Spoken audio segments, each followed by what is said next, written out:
দলমত নির্বিশেষে সবাই ধানের শীষের পক্ষে ঐক্যবদ্ধ হয়ে গেছে। আমরা নির্বাচিত হলে রাজনৈতিক সহাবস্থান তৈরি করব।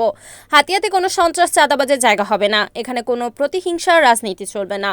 আমরা সবাই মিলেমিশে বাস করতে চাই। শুক্রবার বিকালে হাতিয়ার চরকিং ইউনিয়ন পরিষদের বিভিন্ন ওয়ার্ডের সদস্যদের আয়োজনে এক জনসভায় এসব কথা বলেন নোয়াখালী ৬ হাতিয়ার ধানের শীষের প্রার্থী কেন্দ্রীয় সাংগঠনিক সম্পাদক মাহবুব রহমান শামীম।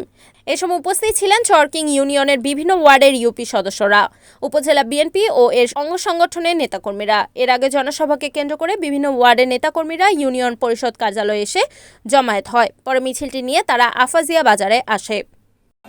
আমরা সকলে দল মত নির্বিশেষে আজকে আমরা ঐক্যবদ্ধ হয়েছি ধানের শীষের পক্ষে।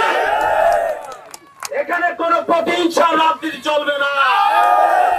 এখানে ধর্ম বর্ণ নির্বিশেষে সকলে ঐক্যবদ্ধ হয়ে গিয়েছে। আমরা সব অবস্থানে যার অবস্থান থেকে আমরা সকলে মিলেমিশে বাস করতে চাই। আর একটি কথা বলতে চাই, যে কথা ইকবাল মেম্বার সাহেব বলেছেন, এখানে কোন সন্ত্রাসীদের জায়গা আমাদের হাতিয়ায় হবে না, কোন চাঁদাবাজের জায়গা আমাদের হাতিয়ায় হবে না,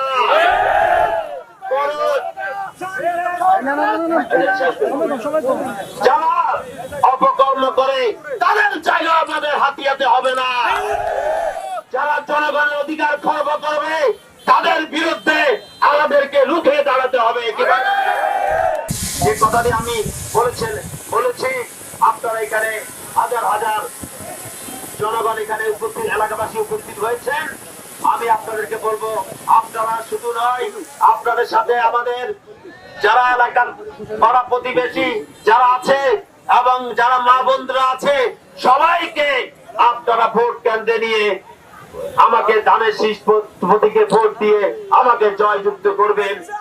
রিপোর্ট হানিফ সাকিব, NNTV, নোয়াখালী।